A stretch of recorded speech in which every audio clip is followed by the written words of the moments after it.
morning. We are going to get rolling here for our Tuesday, March 10th Donuts and Development. Thanks for the boardroom. We appreciate everybody coming out in person this morning. Thanks to our guests online. I'm Carl Dye from TRIDEC, and this is our monthly series where we cover pertinent topics for the Tri-Cities. And today we're going to be talking about TRIDEC. It's coming up on our annual meeting time, and so very pleased to have our two honored guests, our past board chairperson, Chancellor Sandra Haynes. Thank you. Good morning. Good morning to you too. Pleased to be here. And our current board chair, Brandon Mayfield, the president of Chervenell Construction. Morning. Thank you for joining us. This will be a good topic. I know you guys have been looking forward to this for a long time.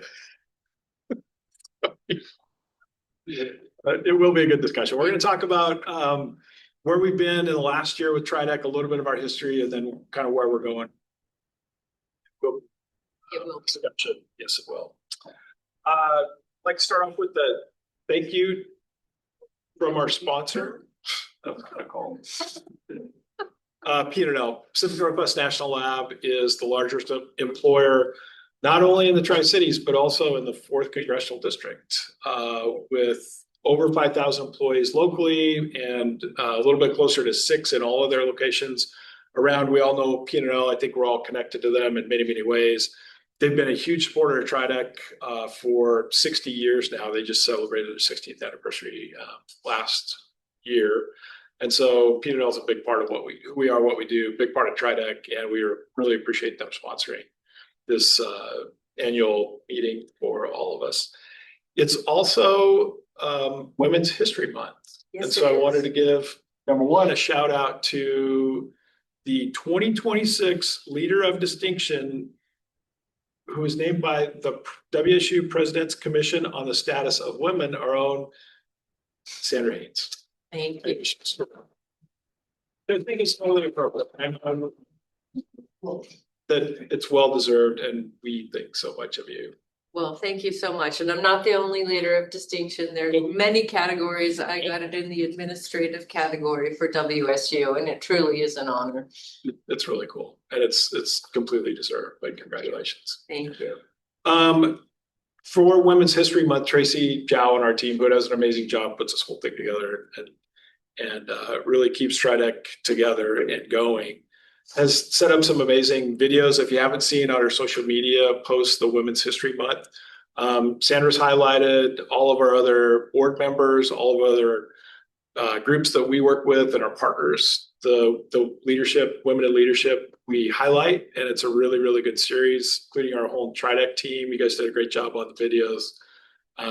If you haven't had a chance to check it out on the socials, check it out, because obviously women and women's history is a big part of who we are as a community and TRIDEC, and so we're actually really excited to honor all of them, as well as to honor our past chair and chancellor. Thank you.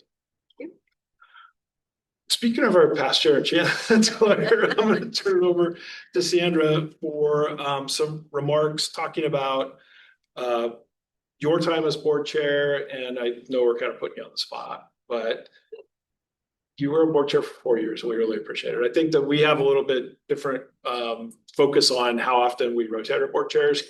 We appreciate the long-standing service. You know, she got a 4-year degree. Yeah, exactly. I got a 4-year degree. Thank you. I have my bachelor's degree now. I know what to look forward to. But this is the final exam. Exactly. Okay. Yeah. So it's like your dissertation. Any your thoughts on the 4 years of leadership at TRIDEC, and anything you want to share on this? Sure. TRIDEC is an amazing organization, and I'm not just saying that because I'm sitting up here, but it is an amazing organization. TRIDEC, it really shows what the Tri-Cities is. The members of TRIDEC are the cream of the crop. They are the movers and shakers of what makes this region, Tri-Cities, really run and work, and it is a true honor for me to have been able to lead that group. We have made some tremendous progress over the last 4 years in kind of pulling up the community together around some very important initiatives. So clearly we're focused on economic development, and we've brought in a lot of new companies, and thank you, Carl, for that. And we've done some creative things in being able to help and support those companies once they come. One of the things I think I'm most happy with and proud of over the last 4 years is drawing the community, the TRIDEC community, together around something that's very important to this region, and that is energy. And we've done a lot of work in trying to focus the community on that very important issue. We created EFA, Energy Future Alliance, during this time, because we thought it was such an important thing for TRIDEC and the leaders of the region to pay attention to and put their energy into. Sorry, that was a bad pun, but it was the first thing that came to mind. Anyway, we are moving forward. We're an energy rich region in all kinds of ways, but particularly in nuclear energy, and we're turning our focus more and more toward nuclear energy and advanced nuclear energy. And this group is a huge part of that. And it underlies everything that we do. We can't bring in new companies. We can't bring in data centers. We can't continue to support the businesses that we have unless we have that power, the power sources that we need, the energy that we need to move forward. And we're not just focused on I wanted to say neurons. I didn't mean it. So we're not just close. Starts with an we're not just focused on electricity. I'll just start with the very basics. We're also focused in this region on fuels and developing new fuels. And I have to make this plug because I think it's very important in our economic development. But at WSU Tri-Cities, we have one of the foremost researchers on sustainable aviation fuel. That's important to us, not just because it's at WSU Tri-Cities, and I'm very proud, which I am, but we're attracting a lot of industry in the region around sustainable aviation fuel. So not only are we focused on electrons, we are focused on fuels as well. So we're truly, it's truly important, and I was so glad to see the TRIDEC board embrace energy as something that's important for economic development over the last 4 years. I think you're spot on. I think a legacy of energy, right? Like even when TRIDEC started as a Tri-City Nuclear Industrial Council, only being focused on nuclear at the time, but then also having many community initiatives that they've led that are tied into energy. And I think you make a great point, Chancellor, that it's not just about the data centers and the big power users. Energy is needed by any company that we use, from folks in they're doing food processing, advanced manufacturing. Even the Pacific Northwest National Lab we talked about before has a big need for more power for research. And so it's across the board an effort. Yeah, exactly. Yeah. Has so many different connections. And if I say just one more thing. Of course. Okay. That's why we're here. I think it's one of the ways that we can distinguish ourselves as a region. And when I first took over as board, we sort of had that discussion of, we are known for cleanup. Is that what we want to continue to be known for? Now, we know that the cleanup effort is going to last 50 or so more years. It's not that we're abandoning that. But how do we move forward into the future, and what do we want to be known as? And it was at that time when we decided that not only do we want to be clean up, we want to be known as clean energy too. And so that really started to define our future at that point. You don't have to say it. At all. Say it. Okay. Say it. I do have to point out, because you actually made that term, clean up to clean energy, up in a meeting that we had with a DOE leader in the former administration. And then within 2 months, DOE had launched an initiative that was actually called Clean Up to Clean Energy. Just didn't get it copyrighted. Yeah. I didn't. Next time. Next time. But we know who to go for when we need a new slogan.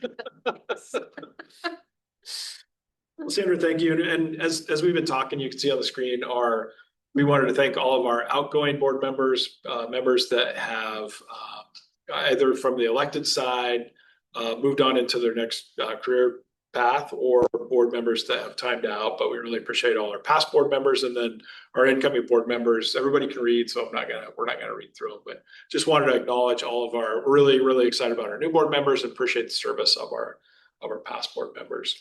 Yeah, I think one of the things that you can see on both of these slides is the distinguished group that we get to work with, and I think that's what makes TRIDEC run. Yeah, and I think that's it.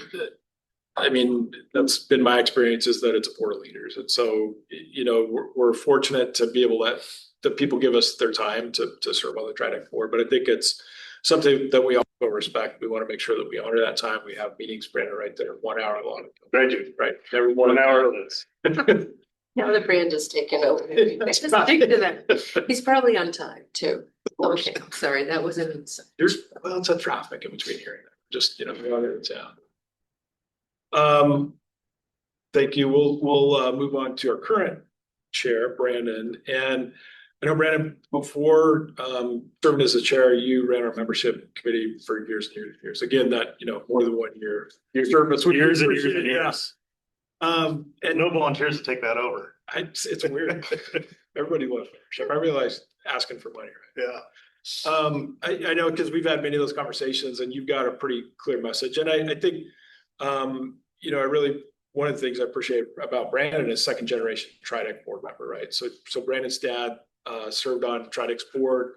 I think we have, how many is there, 8 or 9? I was thinking there were 7, so. Yeah, 7 to 9-ish, you know, second generation board members, which I think talks about TRIDEC's 63-year history and you know, that much time in the community, and we have that relationship. But when we're out talking to new members, you know, can you share with us just some of what you think from a Chervenell perspective? You know, why should other companies be members of TRIDEC? Yeah, I think from the Chervenell perspective, and I think we've been a member for close to 20 years now. I was trying to lose this math yesterday, but you know, and we see it as, you know, we see the big project come in and the recruit effort come in, but the flow down from that, and I don't remember the program that we were using for a couple of years there, but I mean, people don't realize that when we get 100 direct jobs or 200 direct jobs in the community, the indirects are probably 5 times that.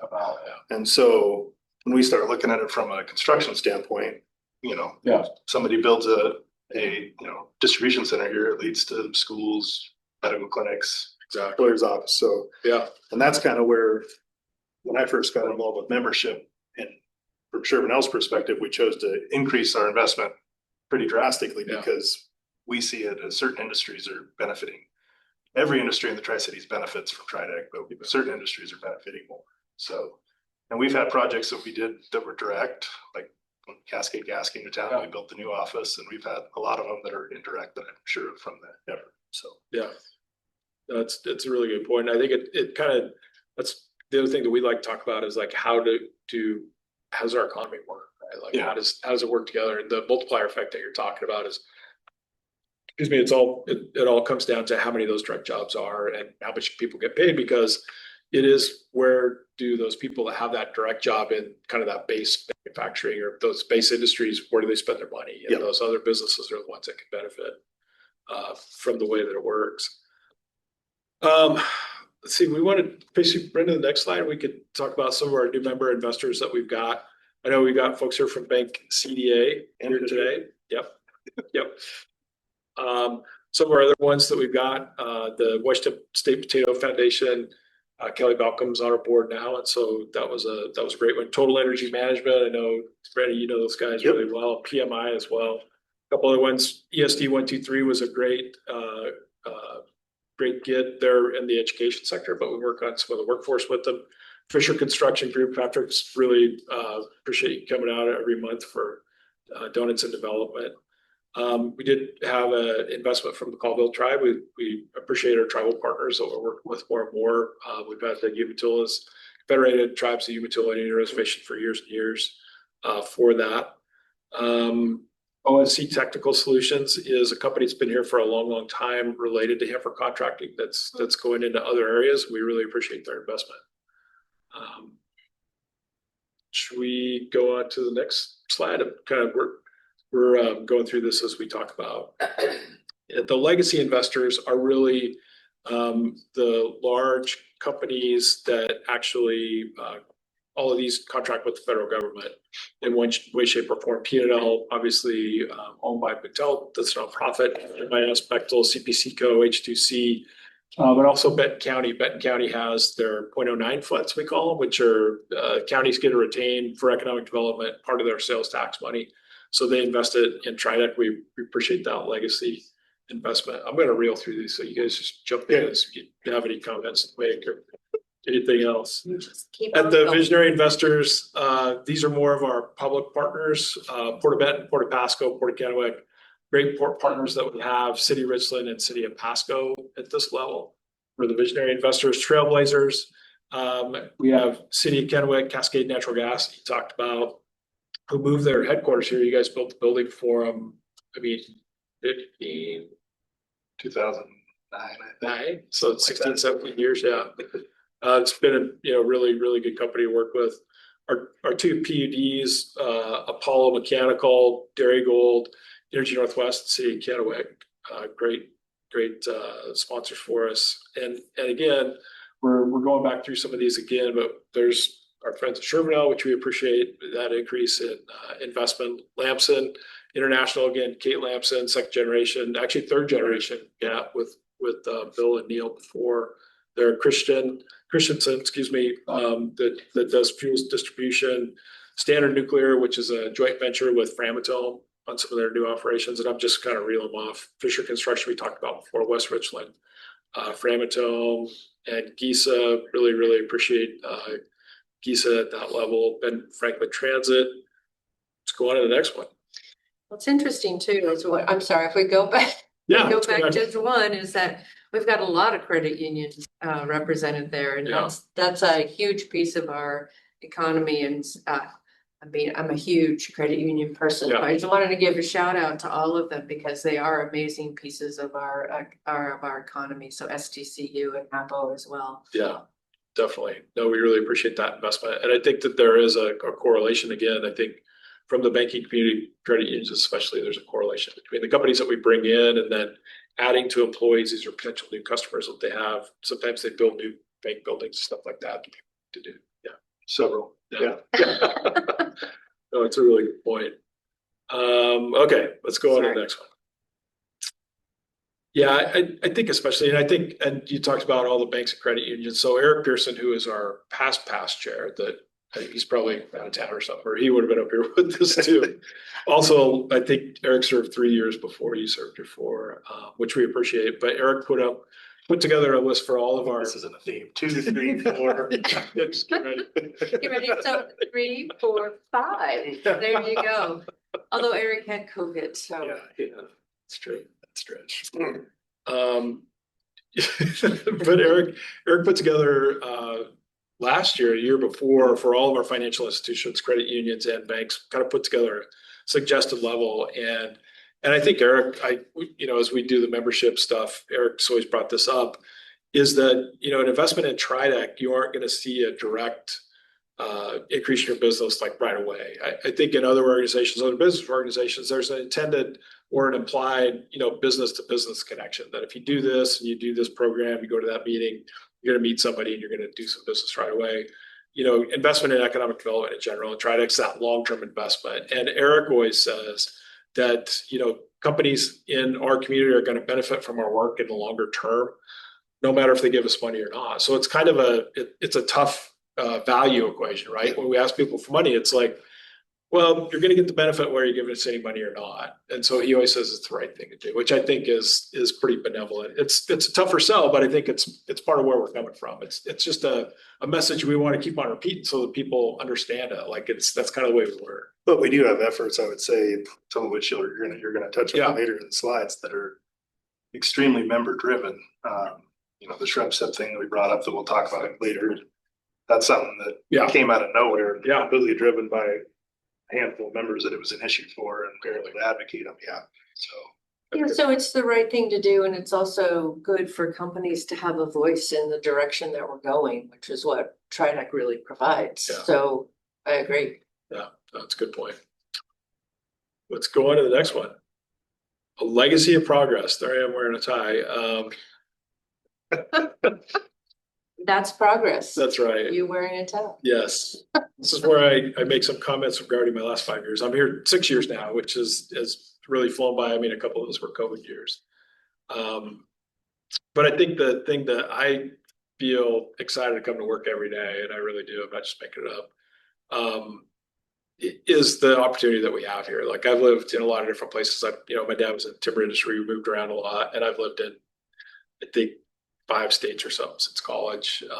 But Tri-Cities, I didn't really think anything of it. It was just some place to go through on your way to Portland or like back to Spokane or whatever, I have to say that the guy that founded TRIDEC, Sam Volpatest, called it the miracle in the desert. It really is. I mean, and you don't really understand that till you get off the highway. Like that's the thing about it. It's like we're this hidden gem that people just drive through every day. And that's been my experience as well.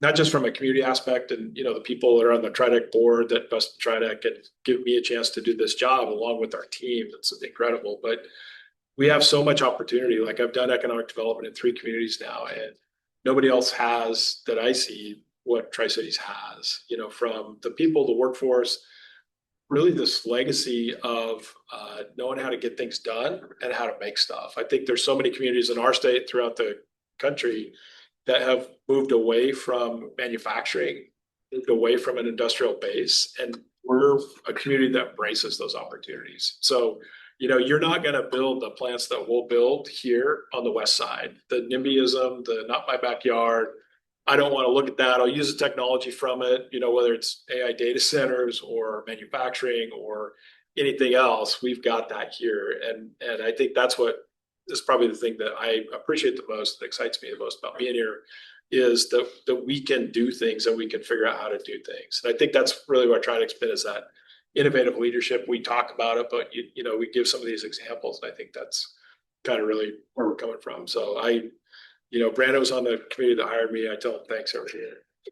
Usually around the end of the year, we get our budget through, but some of that diversity and stuff that we're talking about in the recruitment efforts we have now, we didn't have 10 years ago, even through TRIDEC. So I think some of the efforts, even the recent efforts, have really changed who we're chasing from a community standpoint.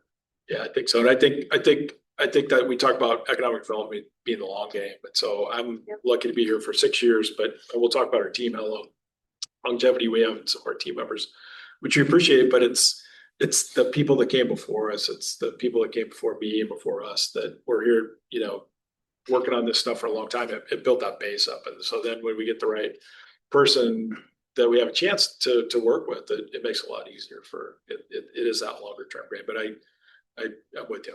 Yeah. Let's go on to the next slide, Tracy.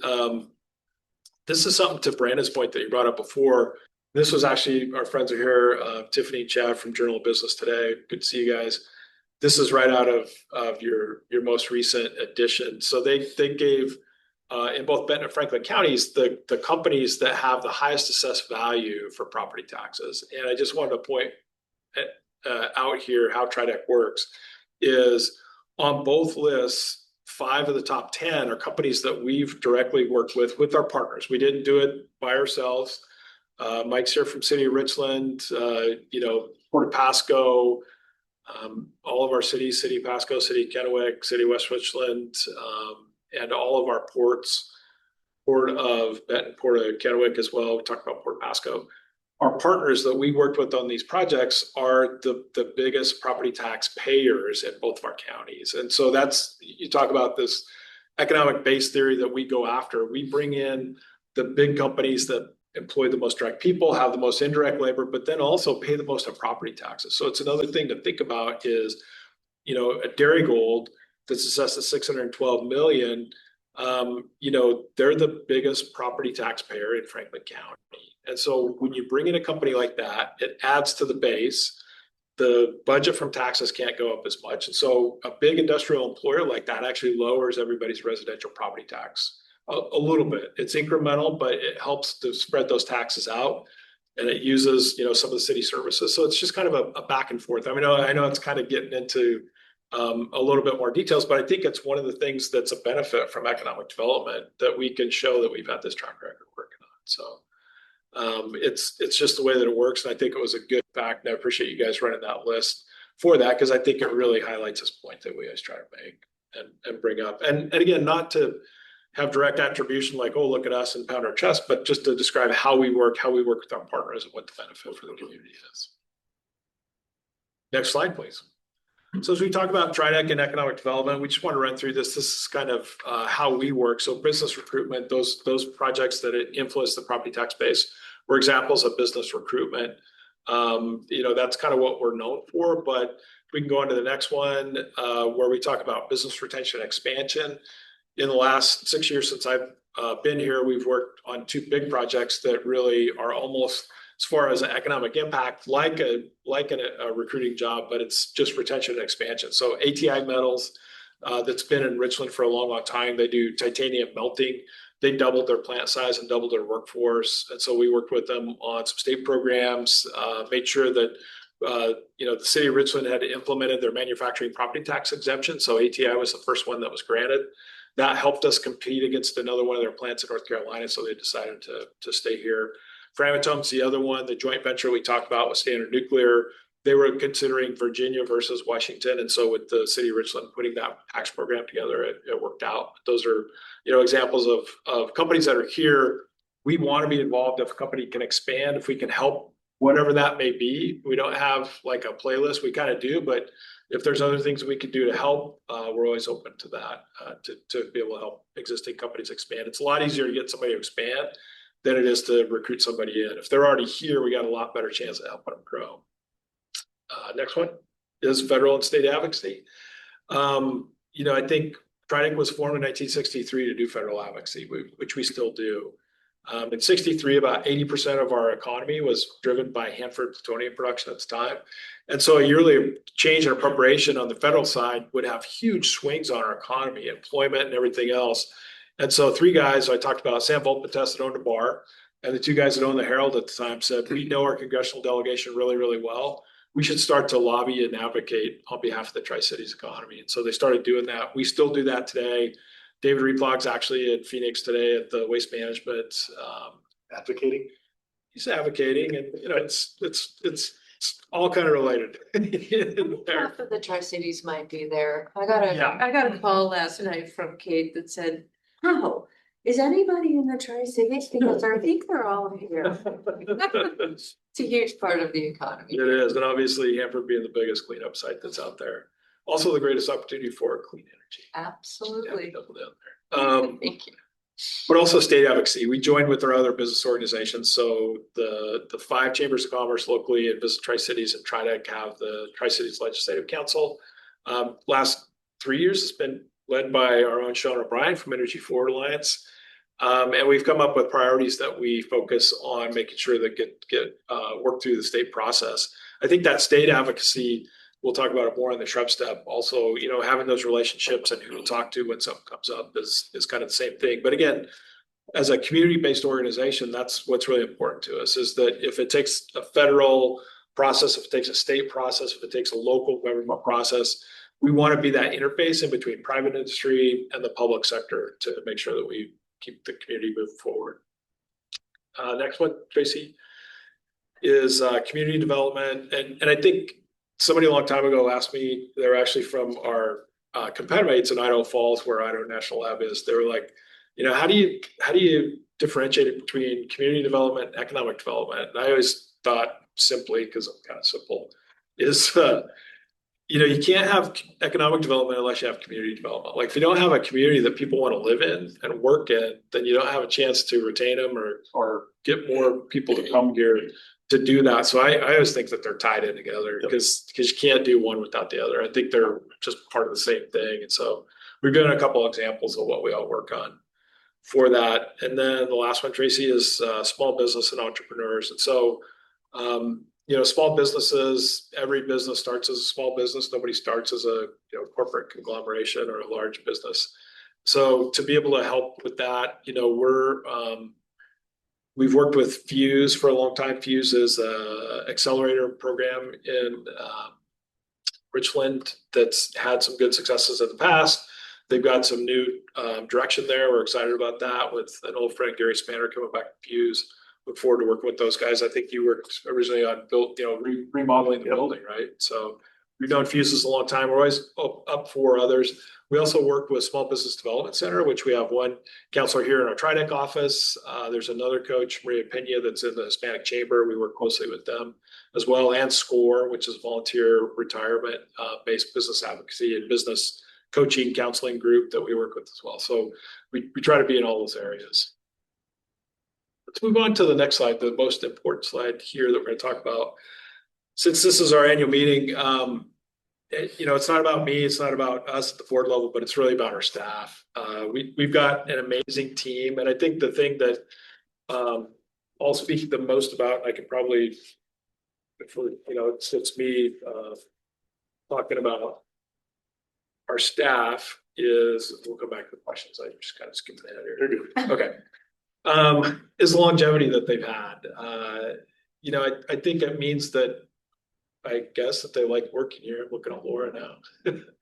and we've got a small team. So I think, we try to be nimble, we try to be cross-trained, we try to back each other up and do as much as we can for each other. And I think the team really stands out. So I'll just run through it. We talked about federal programs. David Replog is our vice president for federal programs.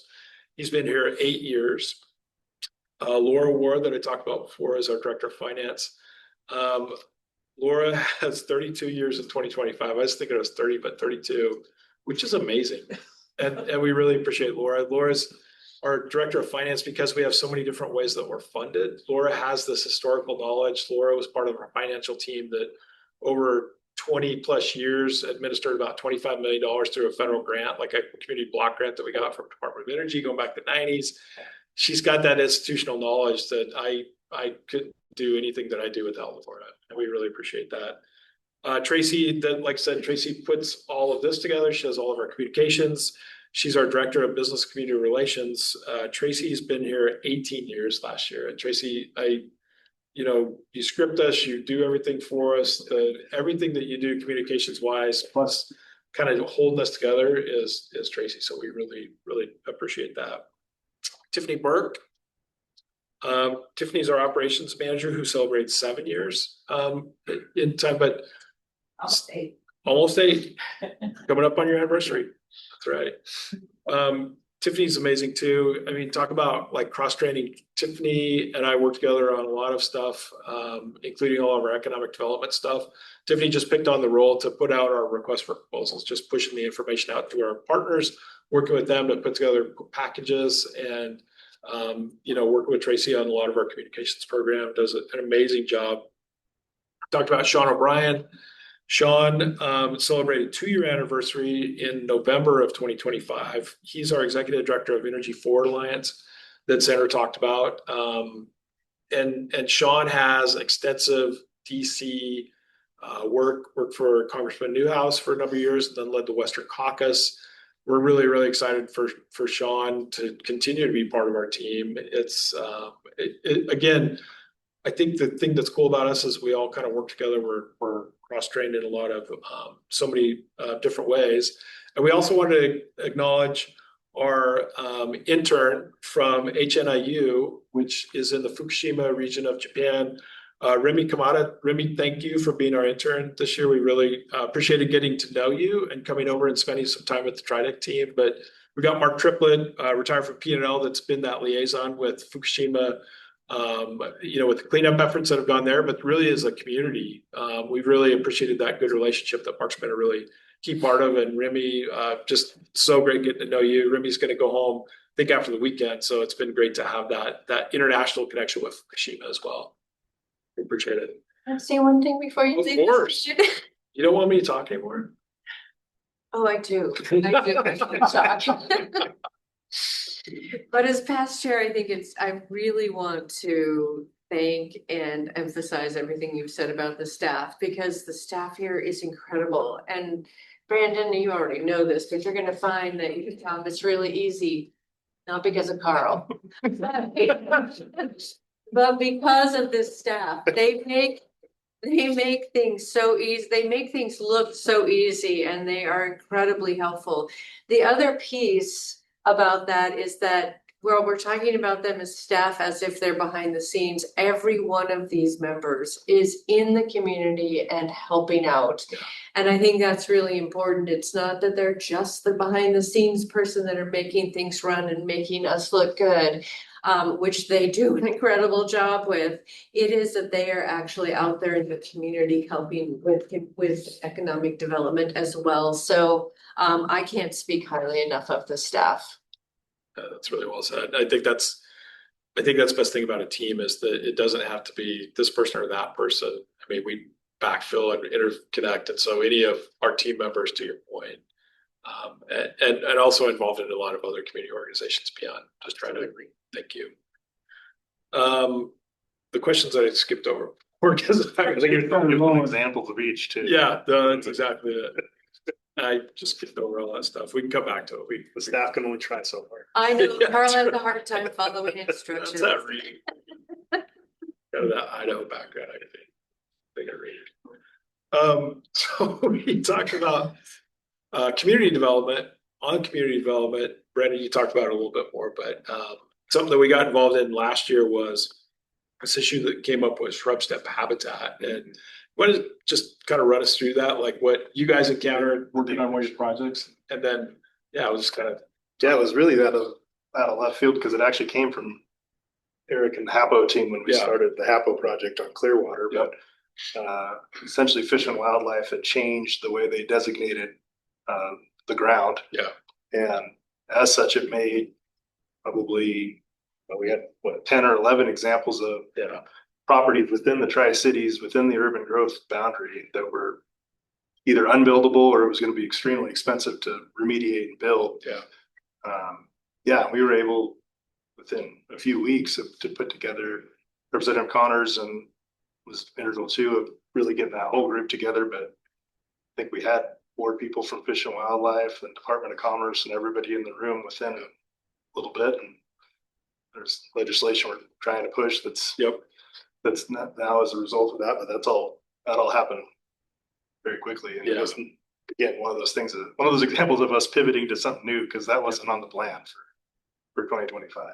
I think it's a great example of, what we were seeing across the board and all those examples is, from a development aspect, like we want to have some transparency in the process. So if somebody's got to buy a piece of ground that they want to build something on, they've got to know kind of like what can they do or what can't they do. And I think, from the city's perspective, the cities are by state code, the Growth Management Act, and then the different agencies that have to check off when they do the State Environmental Protection Act, Policy Act. Thanks, Mike. I think the cities were in the same boat. Like their hands were kind of tied. They had to, go this way. To go to the partnership that is the board and the diversity of it. I think the most interesting part of that whole deal is the cities were more frustrated and angry about it than the developers and contractors, which we kind of just assumed they were good with it, but they're not. Yeah. I think it's a good example of, kind of the state's got this top-down management structure and okay, city, you have to go and administer this way. And I think, what we learned is that it didn't make any sense and it was stifling and increasing the cost and time for development. That the cities were on board, like you say, with the contractor community. And so I think being able to reach out to Representative Connors, who had been really effective with, although it was a different industry last year, and working out some licensing for kids that had come out of TRIDEC to be able to get a job. She quickly convened that group with Fish and Wildlife and Department of Commerce, who administers the Growth Management Act. And again, I'm getting a lot of too much detail, but people, as you're developing properties, you're building properties, you're doing these things that keep the community moving forward. You're not going to know what you're going to face until you get into it. The city's in the same way, and that until they get the comments back from the state agency, it is, a couple pieces of shrubs. And I'm not trying to minimize the habitat for shrub step. It isn't important for endangered species, but in the city limits where it's, bounded by a lot of lanes of traffic and pavement and everything else, is this the best, highest and best? And so I know that Representative Connors had some funding involved. We'll see when the budgets come out, if it's going to be kept in. I think to help all of the counties and the cities work together to implement like a new shrub step quality rating program. So at least a developer, somebody that's going to build something would have some foresight into like, can I build on it? Am I going to have to mitigate the shrub step, which means, buy shrub step that's not going to be developed somewhere else to offset the habitat, all that stuff. But I think that's, we're not the experts on it, but I think the thing with us is we know who to call and who to convene and be able to put that together. And I think that is a good example of that community development side where we've got the long game in mind. We're working towards that goal, but we got to fix some of these administrative things that come up. Not that we fixed them, but we're just working on it. Workforce is the other one, Sandra, and I have a question for you around workforce. And obviously, WSU plays such a critical part in the workforce. But what do you think are the most important steps our region can take to ensure that we have talent pipeline needed for future growth? And I know that while you've been at WSU, you guys have added some different things that you didn't traditionally offer besides the degrees and certificates that you do, like Cougar Tracks as an example, to try to, kind of like meet employers in kind of workforce and training, skill development that they need. Can you talk about a few of those examples? Sure, I can talk about that. And I think what we need to have moving forward is a continuation. I know that sounds bland and boring, nothing that's huge and exciting, but what we need is a continuation. This community is incredibly supportive of education, and that's K-12 through PhDs. And I think that continuing to have that support is vital for us moving forward and making sure that we have the workforce we need for the future. One of the important things to keep in mind about WSU, Tri-Cities, and CBC for that matter as well, is that the students who come to us are from this region and they're likely to stay in this region. So one of the things that we've focused on at WSU Tri-Cities is making sure that we are preparing those students for the jobs that are here, not the jobs that are someplace else, but the jobs that are here, and making sure that your companies have what you need to have a vibrant and educated and stable workforce moving forward, because that's very important. We know that turnover is an expensive thing, and we know that we have people who are committed to the region, so we like to help you with that piece of the pie too, is making sure that we're educating people who want to be here, who are here and will stay here. So not only do we offer at WSU Tri-Cities a bachelor's degree, which apparently I just earned another one today, or through TRIDEC, but we offer a traditional 4-year degrees in many fields, highly focused on STEM. We have a strong engineering program. We have very strong science, but that's not the only thing we offer. We have a wide array of degrees that we offer. We offer master's degrees and PhDs too. Some people lose that in the equation, but we do train the scientists that might be working at the Hanford site as well. And in fact, we were actually built because they needed master's degrees for their engineers at the Hanford site when we were the GE Center for Graduate Education. That's our roots. That's how far back we go. And we started with Hanford as well. So we offer that baccalaureate degree to PhD. As you mentioned already, we're trying to work very hard with our community members, harder than we've worked before, because we see the landscape changing for workforce. People are not staying in their jobs. People are they're not staying in their careers. They're wanting to change careers. Jobs are changing. And frankly, we don't even know what the jobs of the future are going to be, because things like AI are changing those jobs so quickly. So how do we make sure that your workforce has what they need and continues to get what they need? So we implemented our Cougar Tracks program. We were very fortunate to be able to hire Mark Schuster to oversee that program recently. And that program is developed to provide training, specific training for the jobs that are here in the Tri-Cities. So we have everything. Well, we started with wine tasting, of course. So we started with a service The service industry, thank you. We started with the tasting room credentials because that's a huge industry here, and we have people who end up being behind that bar in the tasting room. We wanted to make sure that they were trained properly in customer service and how to talk about wines, etc. So that was actually our first class, but those are the kinds of things that we're offering. Service excellence. We're working right now to make sure that there are certifications that we might have. We hear a lot from our Hanford contractors that wouldn't it be great if your graduates or our new employees could come and get P3 training, which is a software probably I didn't know what it was. Probably a lot of you in the room do know what it is. It's accounting software. How about that training? It's a huge need in our community. So we're working on a certificate for that. We're also working on things for upskilling and reskilling the workforce. And we're not just coming up with this on our own.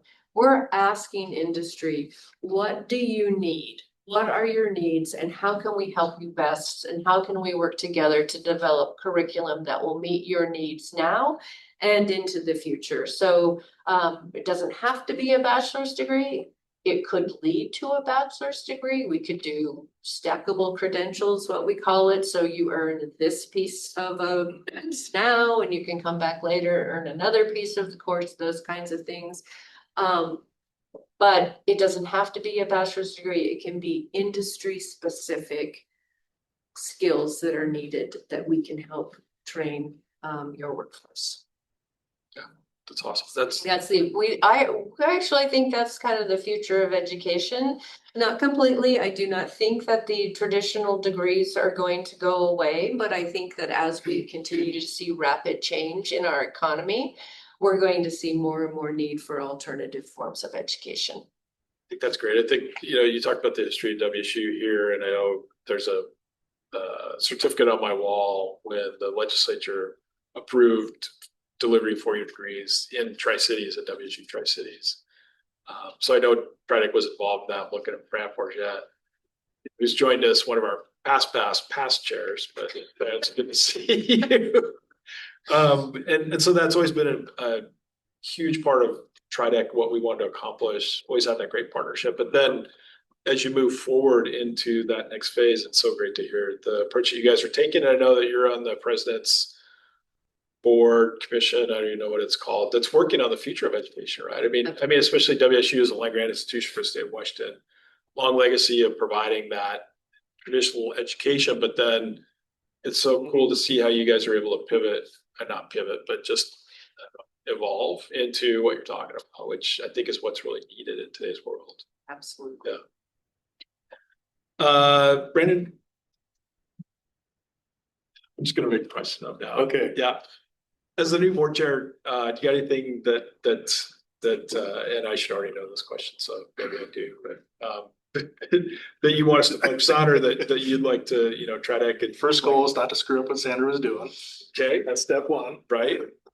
No, I think For both of us. one thing that we've talked about over the years and in conjunction with a lot of membership meetings that Carl and I have had is trying to build that engagement up amongst the members. We do have a kind of a smaller portion of our membership that's really involved, and then we kind of get this distant group. And so we're looking at ways with the staff of how to engage with those folks, how to make events like this more attended or more popular, because they're going to more than just one person's email and those types of challenges. But I think, and then really getting in touch with some of our members that, we want to be able to show them what the value of the membership is, and whether that's meeting one-on-one with them to come up with how that is. But if we can do one thing in the year, if we could finally push over that hurdle for some of those items, I think that'd be huge for the organization. Yeah, I think it makes a lot of sense. I think a lot of what we do, and I think that traditionally, and I think it's more about just being humble and just like doing what needs to be done, and not thinking a lot about how do we tell that story. I mean, we got Tracy and the rest of the TRIDEC team that does a really good job in telling our story, but being purposeful about telling that story, and not, again, that we're trying to brag or like, oh, look at what we did, but it's more like, this is why you should think about investing in this, because we're doing this good stuff. Right. And I think one of those things we've talked about is how to make this kind of a platform of, hey, in addition to these are the people talking, here's a handful of things we're working on.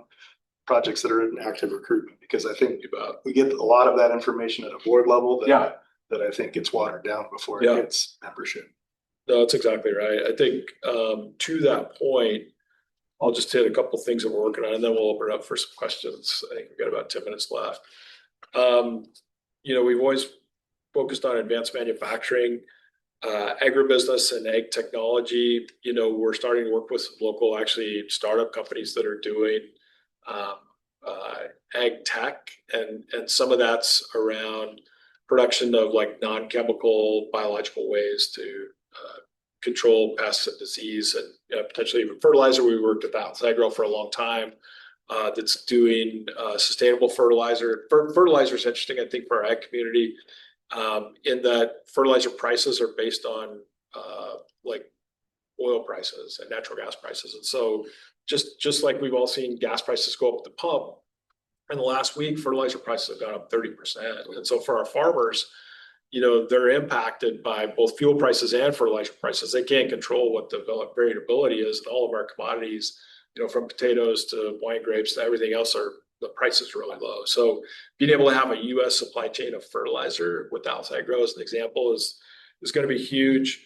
We talked about energy, Sandra, so really excited. We can actually, this company, General Matter, that leased a facility out of Hanford, FMEF, fuels manufacturing and examination facility. I'm looking at guys that know what it stands for. I think I got it right.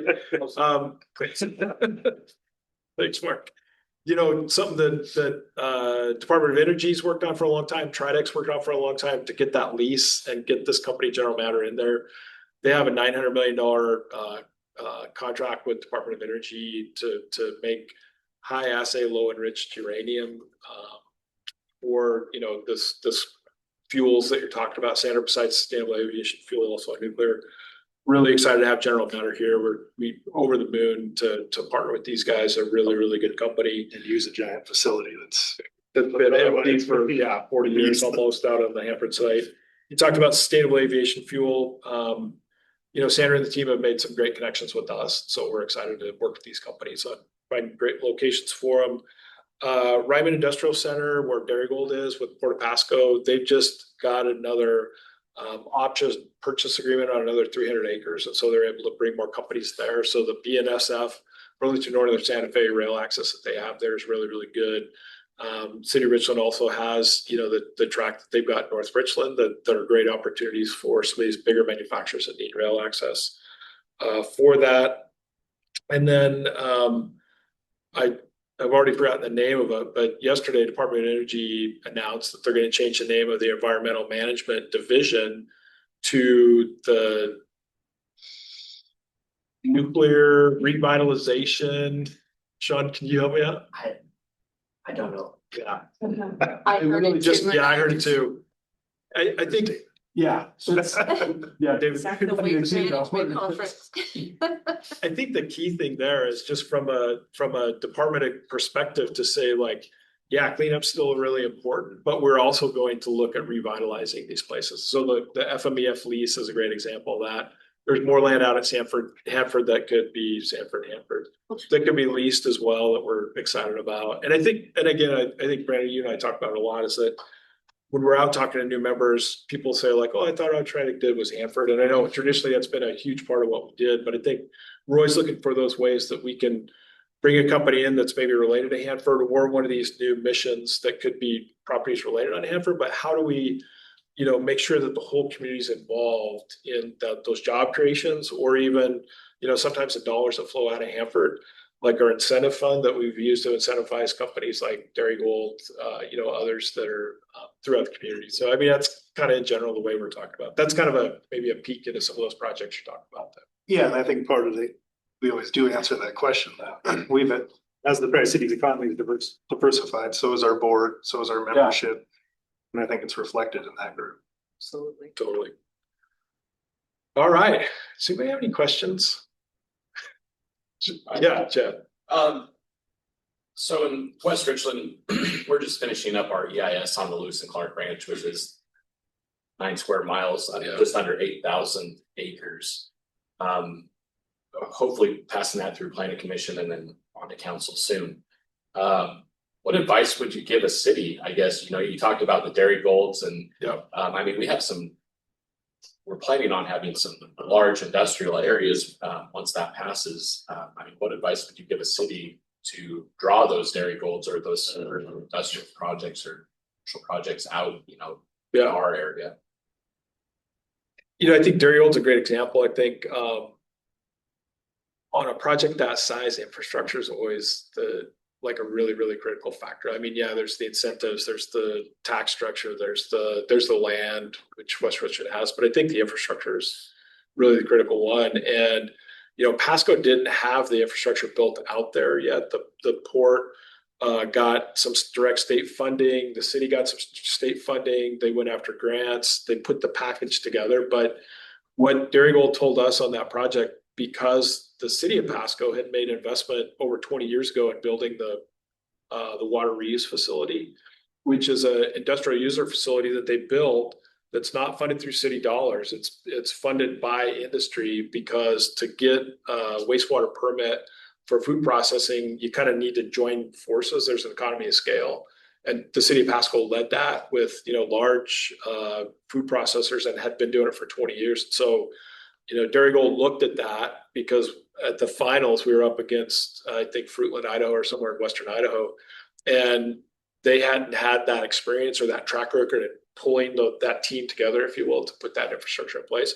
And I think that's one of the reasons that they put it together. They had a lot of faith in the team that was led by Port Pasco. And so I think that's the thing. And with that big of investment, the city's already doing all of the master planning, working with the landowner and the developer to put all this stuff together. But I think you know, they will build it, they will come is true. If you have infrastructure and capacity in place, whether it's for wastewater, obviously drinking water, irrigation water, industrial water, those things are critical. And I think stuff that we're excited about on some of these big projects is, on an energy standpoint, is to take waste heat, develop it into a thermal infrastructure opportunity. So, you know, all of our huge processing plants like Lamb Weston have to run natural gas for their boilers, and the state taxes them on those emissions for carbon because of the policy of the state. Well, if we could capture waste heat from, you know, like future nuclear operations, like there's some waste heat that we could,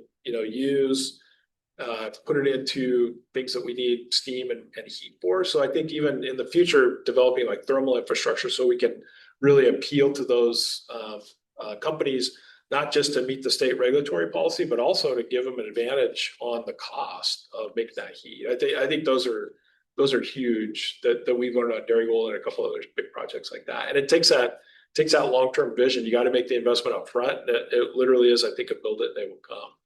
Yeah, thanks. Anything else? Oh, we must have done a really good job. I'm covering all of our bases. So we got 2 minutes. I could ask a question, but we'll probably go over. So, you guys want another question, or do you want to just ask close your remark? That's up to you. You lead the charge here. No. Oh, okay, you're not, okay, I thought you were Sandra's like, looking. no, I'm not. Good. I think the term leader of distinction means that you just picked that up for us.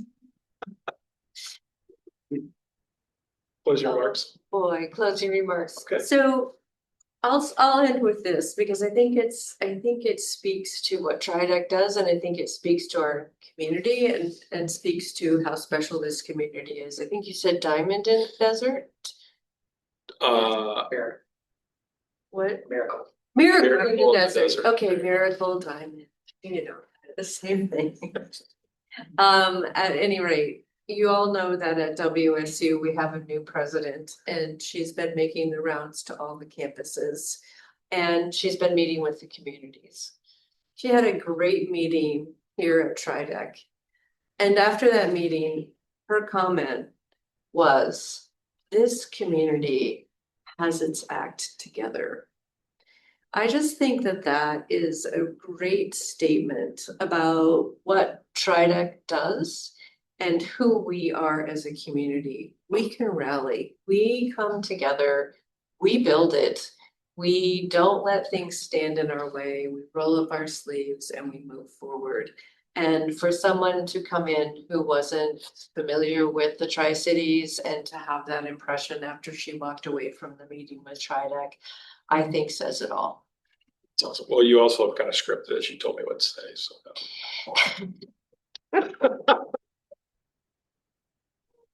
That's very well said. Thank you.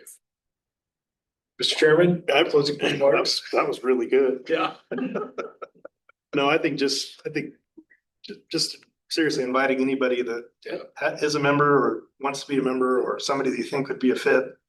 We'd love to sit down and talk to them and figure out how to make that work, because, you know, we haven't even touched on probably 10 or 12 other topics that I can think of that we're intricately involved with, and some of which, like shoreline and land transfers, things that we've done historically or would be game changers multiple times over in the Tri-Cities. So if anybody, we'll open it up for follow-up. How about that? That's a good one. I think that, you know, I mean, obviously we know each other pretty well. We joke around, but I think that's the thing about us that represents our community is I'd like to think we're pretty approachable.